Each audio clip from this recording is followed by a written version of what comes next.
Gustavo Gómez es Caracol Radio. 8 de la mañana, 41 minutos, un tema recurrente que vuelve a quedar sobre la mesa, ahora por declaraciones del señor ministro de Hacienda y Crédito Público, el doctor Ricardo Bonilla. Él dice que tiene la intención de liderar a nivel latinoamericano una iniciativa para que las plataformas de streaming paguen impuestos en los países de la región. Nos acompaña José Daniel López, el director ejecutivo de Alianza IN, el gremio de las aplicaciones digitales. Doctor López, muy buenos días, ¿cómo está? Gustavo, buenos días, qué placer estar acá, un saludo a la mesa de trabajo y a los oyentes de Caracol. ¿Por qué dicen ustedes que no deberían pagar las plataformas de streaming impuestos en los países de la región? Supongo que tiene la queja frente al ministro. Bueno, no, Gustavo, permítame ahí primero una precisión, porque mi gremio, si bien representa plataformas digitales, no tiene puntualmente las de streaming, pero hace parte, digamos, de la misma discusión. Lo primero que hay que decir acá es que las plataformas digitales ya están pagando impuestos. Unas, casi todas o todas, fruto de los servicios digitales que prestan desde la reforma tributaria del 2017 pagan IVA.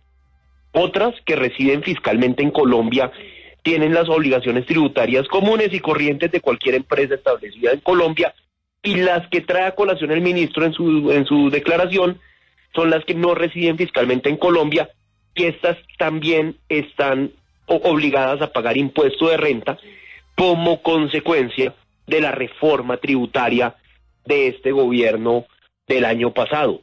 Luego, ya tendrá el ministro de Hacienda la oportunidad de ampliar o detallar la propuesta que está haciendo, pero yo lo entiendo más como una posición internacional o de cara a la unificación de un bloque latinoamericano, porque en Colombia esa fórmula que se anuncia ya está creada, la creó este gobierno y entra en vigencia del 1 de enero de 2024, para que las plataformas digitales sigan cumpliendo con sus obligaciones tributarias, ahora también con lo que tiene que ver con aquellas que no residen fiscalmente en el país.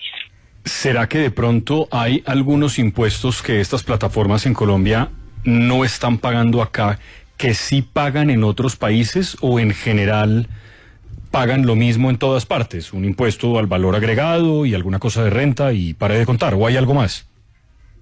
Hombre, Jorge, ahí hay una discusión grande a nivel global, porque básicamente el tema es este. Hay plataformas digitales de distintos servicios, de movilidad, de streaming, de pauta digital, de intercambio de criptoactivos, de libros y revistas en línea, buscadores de tiquetes aéreos, de alquileres de carros para prestar servicios de salud.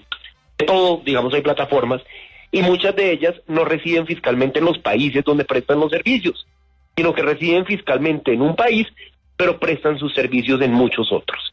¿Qué ha venido haciendo el mundo ante esto? Porque no es un tema nuevo ni es un tema solamente de Colombia. La OCDE, desde hace varios años, viene creando una política que es la política BEPS, que es un programa para que las plataformas, de manera coordinada con los países miembros de la OCDE, paguen sus obligaciones de renta, tanto en los países donde están establecidas, como en aquellas en donde no residen, pero prestan sus servicios. Ese programa se calcula que va a estar listo el año entrante y va a resolver esta discusión en varios países que se han preguntado lo mismo que Colombia. En Colombia vimos este debate muy fuerte el semestre pasado por la reforma tributaria del gobierno actual, y el gobierno y sus mayorías en el Congreso finalmente decidieron irse anticipadamente. Colombia es, digamos, no sé si para bien o para mal, pionera en esta forma de tributación, y en Colombia, a diferencia de lo que ocurre en el resto del mundo, eso entra en vigencia y ya es parte de la ley colombiana desde el 1 de enero de 2024. En su momento, cuando se dio esta discusión, nosotros advertimos que eso le iba a quitar competitividad al país, que podía afectar los precios de estos servicios digitales, que no son servicios de lujo, sino que consume masivamente y cada vez más la población colombiana. Pero pues el gobierno y el Congreso insistieron en incluir esto en la reforma tributaria pasada, y ahora lo que entiendo o lo que interpreto que puede querer el gobierno, ya lo tendrá que decir el ministro, es crear un bloque latinoamericano para defender este tipo de posturas ante la OCDE o ante otros organismos multilaterales. Pero de alguna forma, ¿no será que esa iniciativa del ministro atenta contra convenios internacionales tributarios que ha firmado el mismo Estado colombiano? como aquellos que, por ejemplo, prohíben la doble tributación a efectos de que un ciudadano, una empresa que pague impuesto en su país no termine pagándolo en Colombia, o que también de alguna forma se afecten los tratados de libre comercio en lo que hace de la protección de elementos fundamentales como derechos de autor y demás? Nosotros en su momento advertimos que este impuesto digital, es sui generis en el mundo, solo lo tiene Colombia, posiblemente iba a infringir el TLC con Estados Unidos. El TLC con Estados Unidos es muy claro en decir que las empresas de países miembros de ese tratado no pueden ser obligadas a establecer residencia fiscal en un país, y esto es casi en la práctica lo que termina siendo esta figura que creó la reforma tributaria pasada a través de este impuesto digital que se llama presencia económica significativa.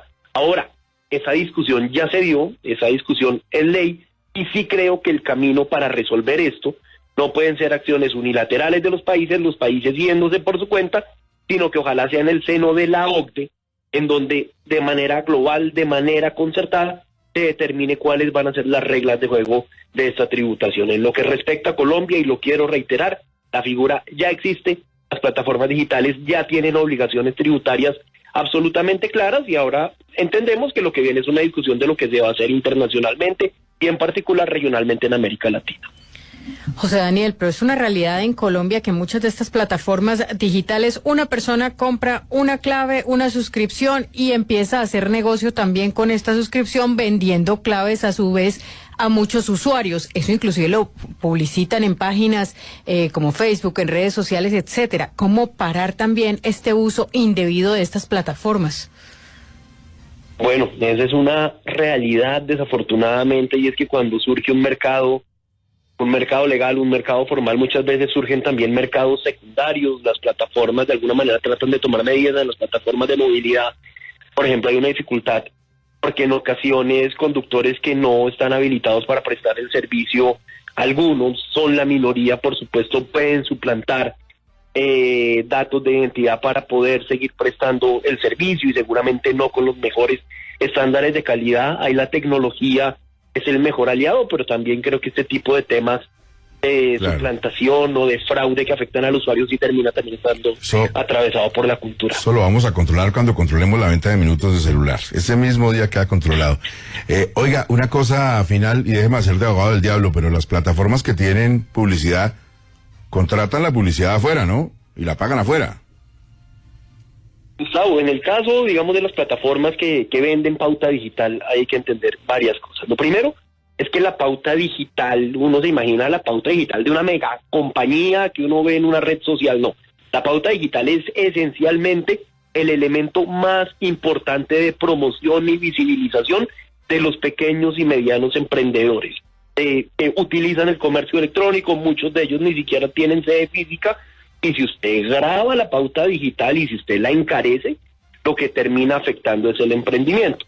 Segundo, es que si esa plataforma que vende la pauta digital no reside fiscalmente en Colombia, fruto de la reforma tributaria del año pasado, ya va a tener que pagar un impuesto de renta desde el 1 de enero del 2024. Y eso, por ahora, ya veremos qué pasa en la OCDE y qué pasa en la reunión de ministros de Hacienda de esta semana en Cartagena.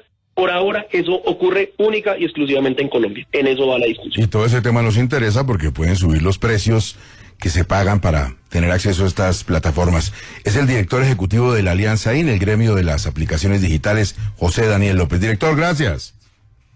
Gustavo, muchas gracias por la invitación. Un saludo a la mesa y a los oyentes. Bueno.